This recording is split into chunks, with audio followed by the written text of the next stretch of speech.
Nah, yang tertinggal dari yang dulu-dulu yang masih digunakan sampai dengan sekarang itu adalah solusi analitis dengan cara penurunan matematis mencari solusi dari persamaan diferensial gitu ya. Nah, tadi saya sebutkan ke saudara ada yang namanya teknik separation of variables ya. Saya akan coba demonstrasikan sedikit. Nah, itu saudara bisa buka lagi di buku kalkulus saudara sebetulnya itu ya. Nah, ini namanya itu adalah boundary value problem nih ya. Jadi boundary value problem itu misalnya ini nih di sini ya. Kita punya ini aquifer kita yang kuning ini ya. Ini adalah aquifer kita nih. Ini aquifer kita nih, yang kuning ya. Kemudian kita punya di sini H sama dengan H0 di sepanjang garis ini ya. Kita punya H sama dengan H0. Kemudian ini kita punya misalnya panjangnya 150 unit nih ya. Kita punya X sama dengan 0 sampai dengan X sama dengan 150 gitu ya. Kemudian di sini adalah H sama dengan H 150 gitu seperti itu. Nah, ini jika ini diketahui jadi ini known gitu ya. Kemudian ini known juga diketahui gitu ya. Kemudian di sini tidak ada aliran, di sini tidak ada aliran gitu ya. Berapa distribusi H di sini gitu ya. Nah, ini sebenarnya saudara bisa cari dengan grafis, tapi itu supaya bisa saya bandingkan dengan grafis ya saya bikin yang sederhana dulu seperti ini gitu ya, kayak gitu. Jadi ini kita punya, ini saudara lihat nih, differential equation itu adalah do kuadrat H per do X kuadrat ditambah do kuadrat H per do Y kuadrat sama dengan 0. Itu differential equation di aquifer ini tentunya ya, seperti itu. Kemudian ini boundary conditions ya, ini saudara lihat do H per do Y sama dengan 0 pada saat Y sama dengan 0. Y sama dengan 0 itu adalah apa? Itu adalah sumbu X ya. Jadi di sini itu tidak ada aliran ya, seperti itu. Dan pada saat Y sama dengan YL di sini ya, Y sama dengan YL itu di sini nih. Jadi tidak ada aliran ke sini. Tidak ada aliran dan ke sini juga tidak ada aliran ya. Jadi ini no flow boundary. Ini no flow boundary, kalau saudara ingat ini tipenya tipe von Neumann gitu seperti itu ya. Kemudian ini kita ketahui H sama dengan H0 pada saat X sama dengan 0. Ini yang ini sepanjang garis ini yang tadi saya ceritakan gitu ya, seperti itu. Kemudian H sama dengan H1 pada saat X sama dengan XL. Jadi XL ini sama dengan berapa nih? Kalau untuk kasus ini XL-nya itu sama dengan 150. Jadi di sepanjang garis ini kita ketahui H-nya sama dengan H1 atau H150 dalam kasus ini gitu ya.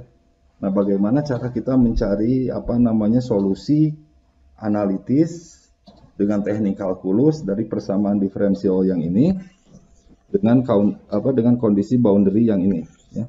Seperti itu. Nah, bagaimana cara mencari solusinya gitu seperti itu ya. Nah, ini ada teknik di matematik yang namanya separation, di kalkulus yang namanya separation of variables ya, seperti itu. Nah, ini maaf. Nah, ini saudara lihat, ini kita assume pertama bahwa bentuk solusinya itu ya, bentuk solusi dari persamaan tadi itu, persamaannya kalau saudara masih ingat do kuadrat H per do X kuadrat ditambah do kuadrat H per do Y kuadrat itu sama dengan 0 ya. Jadi kita assume dulu bahwa bentuk solusinya itu adalah H, X, Y, ini teknik di matematik, adalah X besar X dikali Y besar Y gitu ya. Nah, kalau kita assume solusinya ini gitu ya, maka persamaan do kuadrat H per do X kuadrat ditambah ditambah do kuadrat H per do Y kuadrat sama dengan 0. Ketika kita assume solusinya ini bisa kita transformasikan. Ini saya tidak akan jelaskan lebih lanjut nih transformasinya, sudah lihat lagi buku kalkulus saudara ya. Oh, Y do kuadrat H per do kuadrat X besar per do X kuadrat ditambah X dikalikan do kuadrat Y besar per do Y kuadrat ini sama dengan 0 ya, seperti itu. Nah, kemudian nih kalau teknik di matematik nih, ini kita bagi nih. Kita bagi dengan XY. Kalau ini kita bagi dengan XY yang ini, maka kita punya 1 per X besar ya, do kuadrat X besar per do X kuadrat sama dengan minus 1 per Y. Ini kita pindahkan yang Y-nya yang ininya kita pindahkan ke ruas kanan, minus 1 per Y do kuadrat Y besar per do Y kuadrat. Oke ya, jadi tadi kita bagi dengan XY, kita menghasilkan 1 per X do kuadrat X besar per do X kuadrat sama dengan, jadi ini saya pindahkan ke ruas kanan sama dengan minus 1 per Y do kuadrat Y besar per do Y kecil kuadrat, gitu seperti itu ya. Nah ini separation of variables ini, jadi kita sudah pisahkan nih ya sekarang ya. Sudah pisahkan sehingga apa? Ini kalau saudara lihat, ini adalah yang tadi ruas kirinya ya, 1 per X besar do kuadrat X besar per do X kuadrat sama dengan G, kita sebut seperti itu. Nah kemudian ini ruas kanannya 1 per Y do kuadrat Y per do Y kuadrat sama dengan G. Nah kalau seperti ini sudah enak karena apa? Karena X independen terhadap Y dan Y independen terhadap X gitu ya, seperti itu. Sehingga kita bisa tahu bahwa 1 per X do kuadrat X per do X kuadrat sama dengan 0. Dan juga 1 per Y do kuadrat Y besar per do Y kuadrat sama dengan 0. Ini karena X dan Y saling independen. X independen terhadap Y dan Y juga independen terhadap X. Nah kemudian saudara coba lihat nih buku mengenai kalkulus itu ya, ada atau buku handbook mengenai differential equation, bukunya tebal itu ya, itu ada bentuk solusi analitis yang telah diturunkan untuk persamaan-persamaan diferensial yang cukup, bentuk dari persamaan diferensial yang cukup common gitu ya. Nah ini bentuk persamaan diferensial seperti ini, 1 per X besar do kuadrat X besar per do X kuadrat sama dengan 0 dan 1 per Y besar do kuadrat Y per do Y kuadrat sama dengan 0, ini persamaan yang cukup common nih di kalkulus gitu ya. Dan ini setelah diketahui dengan baik, ini mempunyai solusi X besarnya itu sama dengan AX ditambah B, dan Y besarnya itu sama dengan CY ditambah D, begitu seperti itu ya. Nah sehingga bentuk solusi persamaan kita yang apa namanya tadi di awal itu do kuadrat H per do X kuadrat ditambah do kuadrat H per do Y kuadrat sama dengan 0 itu gitu ya. Ini dengan mengaplikasikan ini berubah menjadi ini H pada setiap X, Y itu sama dengan AX plus B yang ini ya. Kemudian ini yang term Y-nya CY ditambah D, begitu ya, seperti itu. Oke ya. Nah, kemudian ini saya teruskan nih ya. Nah, tadi ini bentuk solusi kita ini ya. Bahwa H pada setiap X, Y itu adalah AX ditambah B, kita kalikan CY ditambah D gitu ya, seperti itu. Kemudian ini apa namanya, ini kita bisa lihat bahwa do H per do Y ini sama dengan apa nih, do H per do Y ini kalau kita turunkan terhadap Y itu sama dengan AX ditambah B dikalikan C kalau kita turunkan terhadap Y, yang Y-nya konstan ya, seperti itu kayak gitu. Nah kemudian setelah itu kita masukkan boundary condition kita yang tadi itu, do kuadrat do H per do Y sama dengan 0, sehingga kita akan dapatkan bahwa H pada setiap X, Y ini ya, itu sama dengan AXB dikalikan dengan D ya, seperti itu. Itu sama dengan apa? Ini sama dengan EX ditambah F. Nah kemudian langkah selanjutnya saudara masukkan juga boundary condition yang tadi itu, yang nilai di batas kiri dan batas kanan diketahui, yaitu H sama dengan H0 pada saat X sama dengan 0, dan yang satu lagi apa tuh? H sama dengan H1 pada saat X sama dengan XL ya. Kalau saudara masukkan boundary condition ini terhadap equation ini, maka saudara akan dapat solusinya itu bahwa H pada setiap X sama dengan H pada setiap X, Y itu sama dengan apa? H0 dikurangi H1 dikalikan X per XL ya. Jadi ini saudara bisa menggunakan persamaan ini secara langsung untuk mencari distribusi H ya pada sistem ini gitu ya, pada sistem apa namanya hidrogeologi yang seperti ini tadi yang di awal kita diskusikan itu gitu ya. Jadi solusinya itu adalah H pada setiap X, Y-nya itu sama dengan H0 ya, H0 itu H pada saat X sama dengan 0 dikurangi H0 dikurangi H1 itu di ujung kanannya dikalikan X per XL ya. Nah, itu adalah contoh dari teknik separation of variables untuk persamaan yang sangat sederhana untuk sistem yang sangat sederhana ya, seperti itu.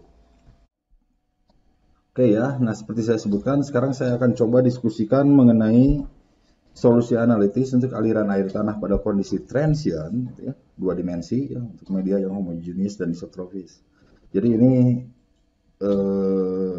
contoh yang paling bagus dari hal ini adalah groundwater flow to a well. Jadi bagaimana aliran air tanah pada suatu sumur ya. Nah, ini solusinya disebut solusi TICE dan ini adalah jadi dasar dalam pumping test. Jadi ini harus saudara kuasai ini kalau ini ya.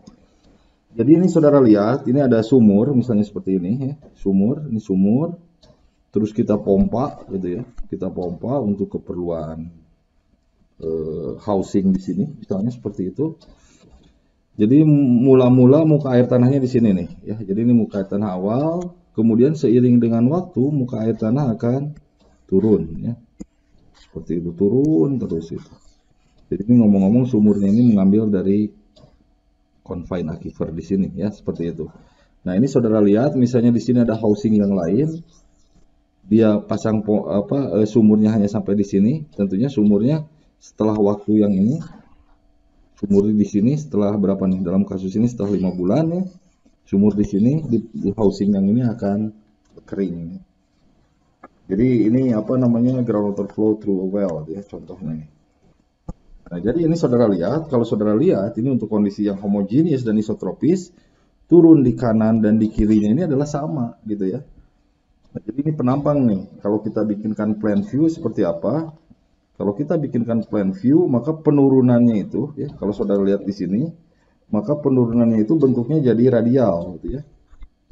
Ini pada berbagai waktu nih, penurunan pada berbagai waktu ya, radial seperti ini. Sampai batas tertentu dia di sini, misalnya dia tidak ada penurunan. Jadi untuk titik yang terlalu jauh dari pemompaan, kita bisa assume di sana tidak turun. Jadi misalnya di ITB kita pompa gitu ya, saya bisa assume bahwa di Buah Batu itu tidak terpengaruh oleh pemompaan di ITB, itu seperti itu ya. Gitu. Oke, jadi di sini no drawdown pada batas tertentu dari sumur kita aja. Jadi ini plan view-nya ya. Jadi kalau kita bikin section di sini seperti ini, misalnya kita bikin section, maka kita akan dapatkan yang tadi seperti ini ya. Kerucut penurunan muka air tanah, disebutnya kerucut. Kalau bahasa Inggrisnya cone of depletion, itu kerucut penurunan muka air tanah ya. Oke, jadi physical sistemnya seperti ini, kemudian kita harus translate kembali lagi ke dalam mathematical equation ya. Mathematical equation-nya itu untuk penurunan muka air tanah di sini tentunya dikontrol oleh governing equation, persamaan aliran air tanah 2 dimensi dalam kondisi transient ya. Kalau untuk media yang homogeneous dan isotropis, ini persamaannya persamaan Poisson kita ya. Do kuadrat H per do X kuadrat tambah do kuadrat H per do Y kuadrat sama dengan S per T dikalikan do H per do T ya, seperti itu. Jadi ruas karannya tidak sama dengan 0 gitu ya. Kemudian di boundary kita di sini H-nya sama dengan H0, artinya di titik-titik yang sudah terlalu jauh dari titik ini, di sini muka air tanah tidak lagi turun ya, seperti itu. Jadi itu boundary conditions-nya. Oke ya, jadi ini solusi TICE itu seperti apa? Nah, karena penurunannya itu radial, jadi artinya radial itu ke sini dan ke sini sama, dan ke sini dan ke sini sama ya, pada radius tertentu. Itu artinya apa? Kalau pada radius tertentu sama gitu ya, maka persamaan yang ini, persamaan kita yang ini ya, do kuadrat H per do X kuadrat tambah do kuadrat H per do Y kuadrat sama dengan S per T do H per do T itu, kita bisa transformasikan ke dalam koordinat polar supaya lebih sederhana. Jadi idenya untuk menjadikan dimensi ruangnya itu satu dimensi ya. X dan Y-nya kita mau rubah jadi hanya satu dimensi karena ternyata ya polar gitu ya, sama apa namanya radial itu, maaf. Jadi ini ada teknik kalau mentransformasikan ke dalam koordinat polar itu caranya gimana ya, kita tahu bahwa X itu sama dengan R cos alpha dan Y itu sama dengan R sin alpha. R kita tahu sama dengan akar dari X kuadrat ditambah Y kuadrat ya, itu radiusnya gitu, seperti itu. Nah, dengan mengaplikasikan chain rule, ini teknik di matematik, saudara lihat lagi. Maka ini saudara lihat nih ruas kirinya ya, yang tadinya do kuadrat H per do X kuadrat tambah do kuadrat H per do Y kuadrat, kita bisa transformasikan ke dalam koordinat polar menjadi satu dimensi ini ya, seolah satu dimensi gitu. Jadi do kuadrat H per do R kuadrat ditambah 1 per R do H per do R ya. Nah, jadi tidak ada X Y lagi nih, sekarang hanya R di satu dimensi ya ruangnya, sama dengan S per T do H per do T ya. Nah, kemudian seperti saya sebutkan tadi, untuk kondisi yang transient, artinya yang berubah terhadap waktu, di samping kita butuh boundary conditions, kita juga butuh initial condition supaya solusinya menjadi unik ya. Nah, ini saudara lihat, H pada R berapapun ketika T sama dengan 0, itu sama dengan H0. Jadi ini artinya apa? Ini adalah initial condition kita ya. Ketika T sama dengan 0, T sama dengan 0 tentunya kondisi inisial ya. Pada saat R berapapun gitu ya, itu H-nya itu sama dengan H0. Jadi tidak ada pemompaan yang lain yang mempengaruhi H gitu ya. Seperti itu. Itu physical meanings dari boundary conditions yang pertama ini. Nah, kemudian nih H pada saat R-nya mendekati tahingga, jadi artinya jauh sekali dari titik pemompaan. Jadi yang tadi saya ilustrasikan, saya pompa di ITB, saya assume di buah batu muka air tanah tidak turun ya. Jadi itu buah batu itu adalah berjarak tahingga dari ITB ini untuk kasus ini ya.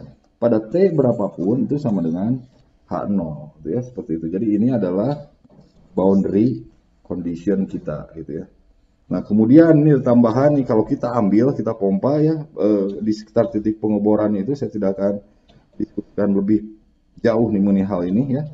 Ini saudara lihat aja dulu, jadi saudara bisa baca di buku-buku hydrogeology jika ingin tahu dari mana boundary ini gitu ya, bahwa limit R mendekati 0, jadi di titik pemompaan gitu ya, dari R do H per do R itu sama dengan Q per 2V dikalikan T besar. T besar itu adalah transmisivitas.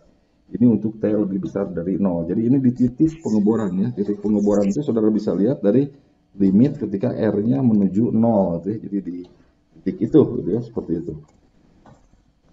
Nah, dengan differential equation yang tadi ya, kemudian dengan boundary condition dan initial condition yang seperti saya sebutkan ini, Thais berhasil mencari solusinya gitu ya. Bahwa solusinya itu adalah ini nih ya.